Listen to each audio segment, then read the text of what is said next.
بسم الله الرحمن الرحيم الحمد لله رب العالمين والصلاة والسلام على أشرف الأنبياء والمرسلين نبينا محمد وعلى آله وصحبه أجمعين ومن تبعهم بإحسان إلى يوم الدين وبعد. Falendrojmë dhe lavdrojmë Allahun e lartësuar, ashtu siç e meriton ai xhalla shanu. Selamet i dërgojmë mësuesit të njerëzisë Muhammed Mustafa sallallahu alaihi wasallam, familjes tij, shokëve të tij dhe gjithë besimtarëve të cilët e ndjekin dhe pasojnë rrugën e tij. Vazhdojmë edhe sot me lejen e Allahut të lartësuar dersën e 62 me radhë nga tefsiri i Kur'anit famlart, e që neve jemi mbet tek ajeti 144.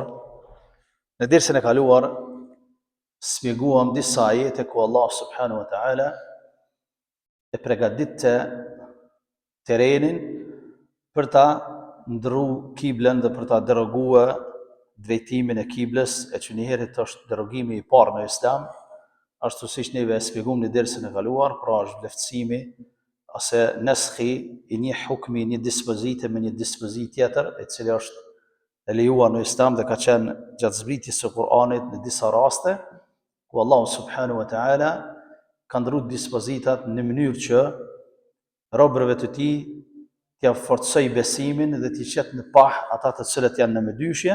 Për këtë edhe Allahu subhanahu wa ta'ala tha: "Wa innaha lakabiratan illa 'ala alladhina hada Allah." Ndrrimi i kiblës ishte një gjë e vështirë për disa, por jo për ata të cilët Allahu subhanahu wa ta'ala ja forcoi zemrën në rrugën e drejtë. Pra Allahu subhanahu wa ta'ala nganjëherë çon sprova të ndryshme në mënyrë që t'i qet në pah besimtarët e drejtë dhe të vërtetë, dhe t'i qet në pahën munafikët dhe dyftyrfshat dhe ata të cilët nuk e besojnë Allahun, në mënyrë që besimtari ta ketë të qartë rrugën e drejtë drejt Zotit subhanahu wa ta'ala. Allah subhanahu wa ta'ala pastaj thot: "Qad nara taqalluba wajhika fi as-sama' falanuwalliyannaka qiblatan tardaha." Allah azza wa jalla i thot pejgamberit sallallahu alaihi wasallam: "Me shumë herë po të shohemi duke ngrit kokën nga qielli." I thot Allah azza wa jalla Muhammedit sallallahu alaihi wasallam. Thot, dhe po shohim kthimin e fytyrës tënde ka qielli, dhe ne thot gjithçysh do të drejtohemi nga një kible që ti e don ato. Kjo është shumë, domethënë se për muslimanin, kjo pjesë e këtij ajeti me e kuptue se çfarë njeri ka qenë pejgamberi sallallahu alaihi wasallam. Kur ka qenë në namaz, thojnë ulema e Islamit, kur ka qenë në namazin e tij, i kthyer ka Mesjidul Aqsaja, kur ka dhënë selam gjatë namazit, i ka çojt zemra me u kthy Kaçabja, por nuk e ka lut Zotin xhallahu ala për mu kthy Kaçabja. Ka pas dëshirë me u kthy Kaçabja, e ka ngrit kokën nga qielli, sikur ka dashur për Zotin xhallahu ala që t'ia plotson këtë dëshirë. Nganjëherë njeriu ka marrë me lut Zotin xhallahu ala për disa gjëra. I vjen marrë me lut Allahun azza wa jall për disa gjëra, aq shumë Allahu ju ka përgjigj robit të tij, saqë nganjëherë robi i vjen marrë me lut Allahun për një çështje. Ka dëshirë, po nuk e lut Allahun azza wa jall. E imani më i fortë është kur robit Allah azza wa jall ja plotson dëshirat. Jo vetëm doat, kur i ngrit dur të lartë te Allah, plotësoma këtë çështje, o Allah, pendohem për gjunat, falmi gjunat, o Allah, kam nevojë për këtë çështje, kam nevojë për atë çështje, rum nga sherrë, rum nga ajo. E Allah azza wa jall ti plotson duat e tua gjatë tërë jetës. Ama kulminacioni i imanit, i afrimit me Zotin xhallahu ala, është kur muslimanit ja plotson dëshirat pa u lut fare. Këtë e ndjejmë tek pejgamberi sallallahu alaihi wasallam. Allahu azza wa jall e ka po që Resulullah po ka dëshirë me u kthy Kaçabja, pe e ngrit kokën lart, po s'pe lut Zotin xhallahu ala, po ka dëshirë të flak në zemrën e tij me u kthy ka kibla Ibrahimit alayhis salam. Allah azza wa jall pe i thot: "Po të shohëm o Muhammed që ti gjatë pas namazit ton pe ngrit kokën nga qielli, edhe ne kemë të kthy ka një kible që ti e don atë." Pra Kaçabja, ka kibla Ibrahimit alayhi salatu wassalam. Dhe i dashur vëllezër, si arrihet, shtrohet pyetja, si arrihet ky kulminacion e imanit? Çish me arrit muslimani këtë drejtë të imanit që Allah azza wa jall edhe dëshirat e tij më ia plotësu. Jo vetëm doat. Dashur vëllezër, kjo arrihet duke qenë njëri evlia i Zotit. Evliat e Zotit janë besimtarë të cilët me istikfar ka shkon gjuha e tyre është me istikfar. Istikfari është i rrjedhshëm në gjuhën e tyre. Sepse Allah Azza wa Jall nëpërmjet istikfarit te robi bën çudira. Bën çudira. Kur robi e ka gjuhën e tij të lagën me përmendjen e Allahut, sidomos me istikfarin duke I kërkuar falje Allahut Azza wa Jall për të gjitha gjërat e tij. Pejgamberi sallallahu alaihi wasallam nuk ka kalu mezhlis të cilin ka qenë ul e që nuk ka kërku falje prej Allahut mbi 100 herë. Nuk ka qenë mezhlis që ka qenë Resulullah sallallahu alaihi wasallam prezent e që nuk ka kërku falje prej Allahut më shumë se 100 herë. Pra istikfari me qenë kulminacioni I dhikrit të muslimanit. Nda që Allah Azza wa Jall me t'i plotësu edhe dëshirat, jo vetëm doat. Rujtja nga haramet, rujtja nga gjërat e ndyta, rujtja nga haramet e mëdhaja, nga haramet e vogla, rujtja nga haku ndaj njerëzve, ndaj haku ndaj familjes, ndaj haku ndaj evladit, rujtja e besimtarit dhe kërkim falja te Allah Azza wa Jall e bën që edhe dëshirat e tij me u plotësu se lëra më doat. Ashtu siç Allah Azza wa Jall ja ka plotësu dëshirën Resulullah sallallahu alaihi wasallam me u kthy ka kibla, thot ne kemi me të kthy ka një kible, ka një qabe që ti e don. Aja ka dashur kiblën e Ibrahimit dhe të gjithë pejgamberëve mas Ibrahimit alayhi salatu wassalam që ka qenë kibla e tyre qabja sharrafaha Allah. Pastaj Allah Azza wa Jall thot fawalli wajhaka shatr al-masjid al-haram. Atëra thot ktheje fytyrën tënde drejt xhamisë së shenjtë, drejt xhamisë së shenjtë. Pra ktheha anës së xhamisë së shenjtë, pra anës së Qabës. Dhe ne treguam në dersën e kaluar se Resulullah sallallahu alaihi wasallam ka qenë në hutbë kur e ka shpjeguar ajetet që Allah Azza wa Jalla ka zbrit dhe pastaj ka zbrit e ka fal namazin e tij të parë, ka ana e kiblës dhe të gjithë besimtarët pastaj janë kthy dhe I shpjeguam në dersën e kaluar se sa kanë qenë sahabët të përpikt në kryerjen e obligimeve të Zotit dhe nuk ka qenë ata të cilët kanë bërë pyetje shumë pse qysh edhe te. Ka ardhur urdhri I Allahut edhe u kry, e kanë dhënë fund meselës për arsye se e kanë ditë që pejgamberi sallallahu alaihi wasallam është I dërguari I Allahut. Të kjo çështje gjithashtu ne kemi shpjeguar edhe më herët, por prapë përsëritja nuk I bën dëm besimtarit, për ky drazi I bën dobi. Pra Allah Azza wa Jall thot kudo që t'jeni kthehuni ka çabja. Muslimanit e ka për detyrë, ka për obligim, ma u kthy ka kibla, ka qabja. Ka në hadith I cili është daif, I dobt, mirë po domethënia e tij është sahih, sepse në shpjegimet e fikut kështu rrjedh meselja, thot el bejtu qiblatu li ahli al masjid. Qabja është kibla e banorëve që janë mbrana xhamisë së Qabës. Mbrana Qabës kiblën e kanë mesin e Qabës. Për të gjithë besimtarët, për përket edhe sapat janë rrumbullak dhe nuk janë katror. Për arsye se secili e ka për detyrë mesin e Qabës. Në qoftë se njeriu është mbrana Mesjidul Haramit, edhe nuk kthehet ka mesi I Qabës, namazi I tij është batil, është I kot. Namazi I tij është I kot, nuk vlen do të përsëritet. Ai namaz I cili do të jetë në mes të Qabës. Pastaj thot wal haram qiblatun li ahli al-ard. Edhe Qabja, do të thonë Meka, është kible e të gjithë rruzullit toksor. Kible e të gjithë rruzullit toksor. Wal masjid qibla li ahli al-haram. Para kësaj xhamia, Qabja, xhamia, jo Qabja, po xhamia Mesjidul Harami është kible e banorëve të Mekës. Është kible e banorëve të Mekës. Pra Qabja e Zez është kible për banorët që janë mbrana xhamisë. Dërsa xhamia komplet është kible për banorët e Mekës, dërsa Meka është kible për krejt muslimanët e botës. Meka, kur është për qëllim, kur thuhet Meka, është kufit ku I ka vendos Gjibrili a.s. të Haram al-Mekki.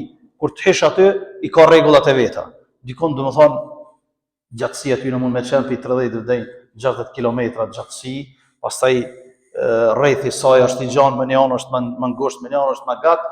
Në komplet Meka, kufit, kur të hesh në to, ata që kanë qenë, dihet tregon thot këtu jemi mbrana kufive të haremit. Që në to janë rregullat e veçanta. E banorët e tokës, prej muslimanëve e kanë për detyrë mu kthy ka Meka, jo ka Mesxhidul Harami, ka xhamia dhe jo ka Ainul Ka'be, ka mesi i Qabës.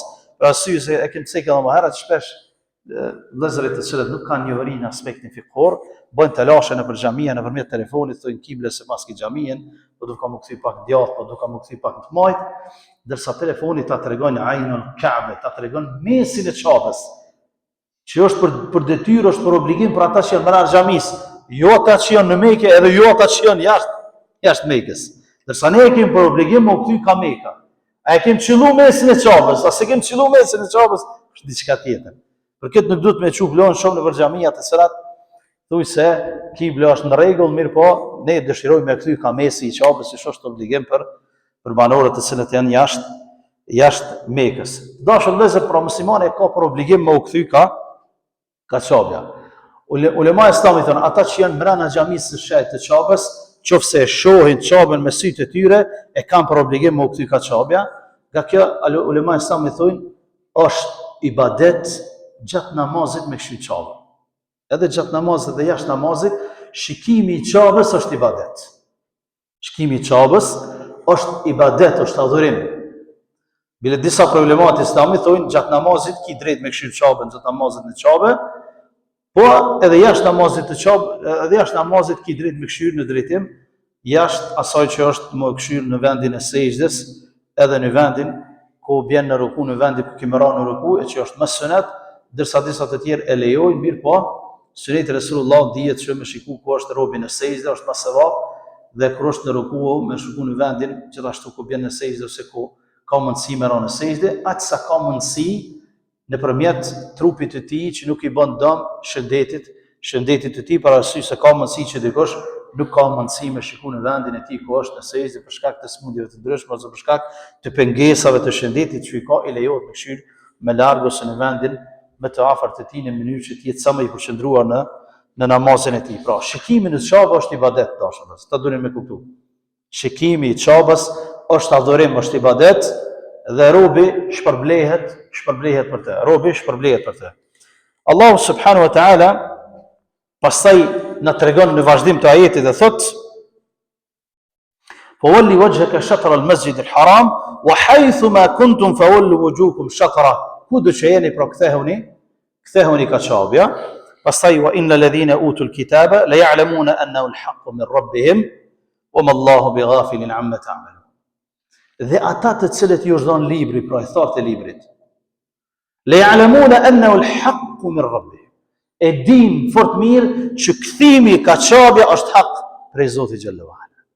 I thartë e librit e din dhe e kanë ditë në librat e tyre që Allah subhanahu wa ta'ala ka me kthy Resulullah dhe kibla e tij ka me qenë Qabja, sikur se ka qenë kibla e Ibrahimit alayhis salam, Ismailit, Ishaqut, Jakubit dhe pejgamberët të cilët kanë qenë pas tyre. Shtrohet pyetja, si e din ata që është kible? Si e ditën? I thartë e librit, jehudët dhe të krishterët, si e ditën që Qabja ka me qenë kible Muhamedit dhe ai ka më kthy herë kur, edhe pse ishte duke fal ka Mesxhidul Aqsa. Për arsye se e kanë ditë në librat e tyre që Resulullah sallallahu alaihi wasallam është pejgamberi i Allahut dhe pejgamberi i Zotit nuk shpik diçka nga vetja. Shpik diçka nga vetja. O shpallje. O ma yantiqu anil hawa, thot Allah azza wa jalla sura An-Najm, nuk flet ai nga vetja e tij. In huwa illa wahyun yuha. Ajo shpallje që i shpallën nga Zoti i tij. E thartë e librit e kanë ditë fort mirë që pejgamberi sallallahu alaihi wasallam është i dërguari i Allahut. Edhe kur ka ta urdhron Zoti e ka më kthy dhe e kanë ditë saktë që ka më kthy nga Qabja. Disa tefsirologë thonë e kanë ditë sepse në librat e tyre ka shkruar që Qabja është kible e muslimanëve dhe kible e pejgamberëve. Po e kanë fshehë të vërtetën e Allah azza wa jalla ja zbulon thot. Ata të cilët kanë qenë para te i thartë e librit e di le ya'lamuna anna al-haqqu min rabbihim. Është hak për Zotin të tyre kthimi ka Qabja. Pastaj dashur vëllezër, Allah azza wa jalla i thot Muhamedit sallallahu alaihi wasallam: "Wala in ittaba'ta ahwa'ahum min ba'di ma ja'aka min al-'ilm", në qoftë se ti o Muhammed i ndjek dëshirat e tyre, të tharëve të librit, pasi që të ka ardhur al-'ilm, dija. Cila është dija në këtë rast? Kur'ani. Pasi që të ka ardhur vërteta dija, pastaj çka i thot Allah azza wa jall? innaka idhan lamina adh-dhalimin. Atëherë do të ishe i padrejt. Ky ajet, dashur vëllezër, ju ka drejtuar Muhamedi sallallahu alaihi wasallam, po nuk e ka qëllim Muhamedin sallallahu alaihi wasallam. E ka qëllim ummetin e tij, musliman. Për arsye se Allah azza wa jall e ka ditë qysh në ezel që Resulullah sallallahu alaihi wasallam do të jetë në rrugën e drejtë, do të jetë pejgamberi i Zotit, dhe ky kur nuk do t'i ndjek dëshirat e tyre. Po ulemaja e Islamit thonë, aq që rëndësishme është kjo çështje, aq që rëndësishme, saqë Allah azza wa jall ju ka drejtuar Muhamedit sallallahu alaihi wasallam, nëse ti i ndjek dëshirat e tyre, pasi që është bërë ty e qartë të vërtetat, ka Kur'ani, innaka idhan lamina adh-dhalimin. Do të jesh mizar atëherë. Edhe pse Resulullah nuk i ndjek kur, po kjo është për ummetin e Resulullah sallallahu alaihi wasallam. Që nëse ju i ndjekni dëshirat e tyre, pasi që ju është ardhur juve Kur'ani, pasi që ju është bërë qartë rruga e drejtë, pasi që ju është bërë qartë rruga të cilën ju duni me ndjek, atëherë jeni të padrejtë, jeni zullumçar, mos e fajsoni askënd. Mos e fajsoni askënd sepse jeni vetë zullumçar. Pastaj Allah azza wa jall thotë: "Alladhina ataynahumul kitab", ajetin e vazhdim. Atyre të cilat thotë ne ja kemi dhënë librin. Ya'rifunahu kama ya'rifuna abna'ahum. E njohin Muhamedit sallallahu alaihi wasallam ashtu siç i njohin bijtë e tyre. Ashtu siç i njohin bijtë e tyre. Edhe ne e thamë në dersën e kaluar që Omer ibn Khattabi e ka pyet Abdullah ibn Salamin, që ka qenë rabin jehudi në Medinë. Ka thonë, poshë Allah, a e njeh ti pejgamberin sallallahu alaihi wasallam? Me cilësi që janë në Tevrat. Wallahi ka thonë, unë e njoh më mirë se sa birin tim. Më mirë se sa birin tim. Sepse ai është i cilësuar me të gjitha cilësitë në Tevrat. A për birin tim, unë nuk e di çka ka bënë ona e tij. Për birin tim, ka thonë, nuk e di çka ka bënë ona e tij. Kështu i ka thonë Abdullah ibn Salam. Për këtë Allah azza wa jalla thotë: "Alladhina ataynahumul kitab ya'rifunahu kama ya'rifuna abna'ahum." E din, e njohin ato, ashtu siç i njohin bijtë e tyre. Disa tefsirologë thonë, ata të cilët i dhon libra, e din, ya'rifunahu, e din kthimin e kiblës, sikurse që i njohin fëmijët e tyre. Wa inna fariqan minhum la yaktumuna al-haqqa wa hum ya'lamun. Edhe një pjesë e tyre e fshehin të vërtetën, edhe pse e din atë. Edhe pse e din atë. Pse Allah azza wa jalla thotë një pjesë e tyre dhe nuk thotë krejt i thtarët e librit. Për arsye se i thtarët e librit ndahen në 3 kategori, dashur. I thtarët e librit ndahen në 3 kategori. Kategoria e parë e tyre janë ata të cilët e kanë besuar Muhamedit sallallahu alaihi wasallam, prej thtarëve të librit. Shumë prej krishterëve, prej jehudive, sikur që ka thënë Abdullah ibn Salam dhe të tjerë, edhe kohë pas kohe, kur e hulumtojnë të vërtetën e besojnë Muhamedit sallallahu alaihi wasallam, një pjesë e tyre. Një pjesë e tyre janë njerëz të cilët nuk kanë dije, i pasojnë parinë e tyre, janë njerëz të thjeshtë. Dhe pjesa tjetër e tretë janë ulemaja e tyre për të cilat Allah azza wa jalla në këtë ajet thotë: "Wa inna fariqan minhum la yaktumuna al-haq." Dhe një pjesë e tyre, pra ulemat e tyre, yaktumuna al-haq, e fshehin të vërtetën edhe pse e din atë. Sepse e fshehin domethënë cilësitë e tij në Tevrat, i fshehin cilësitë e tij që ka ardhur në Injil dhe nuk e pasojnë Resulullah sallallahu alaihi wasallam. E Allah azza wa jalla thotë: "Al-haqqu min rabbika fala takunanna min al-mumtarin." O Muhammed, haku e vërteta është prej Zotit tënd, fala takunanna min al-mumtarin. Mos u bë prej atyre njerëzve që dyshojnë këtë çështje. Prap ky ajet i ka zbrit Muhamedit sallallahu alaihi wasallam, edhe është për qëllim ummeti i tij, sepse Resulullah nuk dyshon kur gjë çka ka prej Zotit. Fala takunanna min al-mumtarin. Mos u bë prej atyre që dyshojnë, është për qëllim për ummetin e tij. Mos dyshoni këtë çështje. Haku e vërteta është prej Zotit që ja ka dhënë Muhamedit sallallahu alaihi wasallam. Andaj pasoni rrugën e tij. Mos u bëni prej atyre që dyshojnë në Resulullah sallallahu alaihi wasallam dhe që dyshojnë në fenë e Allahut subhanahu wa taala, për arsye se kjo nuk është në rrugë, nuk është në rregull që ju domethënë të keni dyshim në fenë e Allahut subhanahu wa taala. Allah azza wa jalla pastaj në ajetin tjetër thotë: "O Muhammed, asata wa in atayta alladhina utul kitaba bi kulli ayatin ma tabi'u qiblatak." O Muhammed, sikur atyre t'ju vishe me çdo lloj argumenti Ma tabi'u qiblatak. Kur s'kan me pasu kiblën tane. Që ajo pjesë. Kur s'kan me pasu kiblën tane. Pse? Për shkak të inatit, për shkak të hasedit, për shkak të mosbesimit, për shkak të xhelozisë, për shkak që kanë fshehtë të vërtetë. S'kan me pasu kiblën tane. Andaj Allah Azza wa Jall e ngushëllon Resulullahun. Mirë po shikone se çfarë njeri ka qenë Resulullah Muhamedi alayhis salatu wasallam. Sa ka dash që njerëzit i kthejnë në rrugën e drejtë. Sa ja ka dash të mirën njerëzve. Për këtë Allah sikur po e ngushton, o Muhammed, bolli ke thirr, bolli e lodh me ta. Sikur t'ju bie atyre çdo lloj argumenti, ma tabi'u qiblatak, s'kan me pasu kiblën tonë. Pastaj thot, o ma anta bitabi'in qiblatahum, ashti kur s'ki me pasu kiblën e tyre. Ja treg vrejtën, umetit e tij, që ju nuk guxoni me pasu kiblën e tyre. O me ba'duhum bitabi'in qiblat ba'd. As ata njëri tjetrit s'ja pasojnë kiblën. Allah Azza wa Jall thot, as jehudët nuk e pasojnë kiblën e të krishterëve. E as krishterët se pasojnë kiblën e jehudëve. Se ka e kanë kiblën? Ka e kanë kiblën jehudët e ka të krishterët, jehudët e kanë ka Mesjidul Aqsaja. Dërsa të krishterët e kanë ka lindje e diellit. Kanë ka lindje e diellit.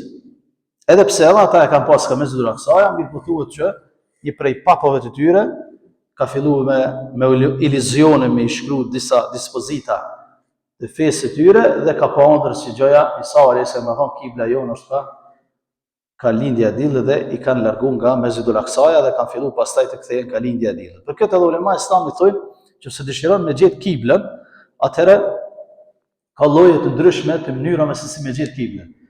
E para është, më thonë me ditë ka është lindja ka është perëndimi i diellit. Pastaj me ditë minaret e besimtarëve ka janë minaret e xhamive, pastaj me ditë ka është mihrabi i xhamisë, mihrabi i xhamisë, kjo është mihrab, është ka kibla i kthym, nëse sheh mihrabin ka kibla, atëherë dihet që është kibla. Dhe thonë me shikua kiblën e të krishterëve e cila është kalindja. Nëse e din që ata është kalindja, atëherë ti din ka është perëndimi, edhe pastaj orientohesh në kiblë për arsye se tek ne në Evropë çka është mes lindjes dhe perëndimit thuaj se është kible për arsye se shpatulla e majt duhet ta kap lindjen e diellit, ndërsa shpatulla e djathtë perëndimin e diellit dhe mes tyre është kible. Për këtë arsye Allah Azza wa Jall po na bën me dije në këtë ajet që o Muhammed ti mos u mashro pas dëshirave të tyre për arsye se jehudët i thanë nëse ti kthehesh edhe një herë ka Mesjidul Aqsaja, ka mundësi që na kemë me të pasu ty, dhe Allah Azza wa Jall i tha jo tha ti mos lëviz nga kibla që Allah ta ka bëu obligim, sepse ata nëse ju bjen çdo lloj argumenti, krejt me ofru argumentet, s'kan me pasu kiblën tonë. E as ti s'ki me pasu kiblën e tyre, po as ata njëri tjetrit s'ja pasojnë kiblën. Ani pse po bëjnë patera dhe zhurmë. Për këtë Allah Azza wa Jalla thot: "Wa la'in ittaba'ta ahwa'ahum", pastaj thot që se ti i pason dëshirat e tyre pas kësaj që ne kemi sëru, i pason dëshirat e tyre min ba'di ma ja'aka min al-'ilm, pasi që ardh ty e vërteta, të është ardh ty haku, të është ardh ty Kur'ani, ti e din cila është rruga e drejtë, cila është kibla e Ibrahimit dhe cila kibla e pejgamberëve të tjerë, atëherë thot innaka idhal min adh-dhalimin, do të jesh nga njerëzit mizor dhe ky khitab, kjo shprehje është për umetin e tij dhe jo për Muhamedit sallallahu alaihi wasallam, që neve si musliman dashur vëllezër na sqaron rrugën e drejtë. Na sqaron rrugën e drejtë që çka do të ndodh në dynjë, pa marrë parasysh sprovat që mundemi me pas si musliman. Ne kemi kiblën tonë. Në kohën bashkëkohore, edhe pse s'është e cektë në ana të tefsirologëve, mirëpo kuptohet në formë indirekte. Kudo që shkoni o musliman, kthenu ka çabja. Sikur Allah Azza wa Jall dëmë na tregon në këtë ajet. O musliman, kudo që të godasin valet e hijretit, valet e jetës, mos e harro ka ki kiblën. Mos e harro ka ki kiblën. Do të thonë se ka mundësi që të jeton në një vend që s'ka musliman. Të marrin valet e jetës poshtë të përpjet. Valet e dynjas, valet e epsheve, valet e gjërave të cilat si përkën muslimanit. Mos e harro ka ki kiblën. Mos e harro kur. Ka ki kiblën, ka dosh më u kthyti. Kur e dosh më drejtuti, ka e dosh më çu durt. Se harro këto. Sepse Allah Azza wa Jall po thot, nëse ti pastaj shkon pas sepsheve të tyre, pas dëshirave të tyre, e pason kiblën e tyre, innaka idhan la min adh-dhalimin. Je zullumçar, je i padrejt, i ke bërë zullum vetes sane. Jo Zoti xhallahu ala, sepse Allah ta ka shpjeguar ka ke kiblën, ku do të shkojsh? Në Australi, në Zeland të Re, ku do të kin, dynjon me ec, edhe me jetu në vende ndryshme. Dije që kibla jote është Kabe o musliman. Dush më u kthy me namazin me pendimin tek Zoti xhallahu ala, sepse Allah Azza wa Jall na i pranon pendimin kudo që të jem dhe na i tregon rrugën e drejtë duke lutur Allahun Azza wa Jall që gjithmonë të ndjekmi kiblën e Muhammed Mustafa sallallahu alaihi wasallam, rrugën e tij, drejtimin e tij, kudo që të na ndodh jeta dhe të na bartin valë të jetës, mos të harrojmë ka kem kiblën tonë, sepse vetëm këtë formë e gjejmë shpëtimin në këtë botën e botën tjetër, duke lutur Allahun Azza wa Jall që të na falë neve dhe juve, na bashkojnë në xhenetin e tij, ashtu siç na ka bashkuar në këtë xhami. Wallahu ta'ala alam, sallallahu ala nabiyyina Muhammad wa akhiru da'wana alhamdulillahi rabbil alamin.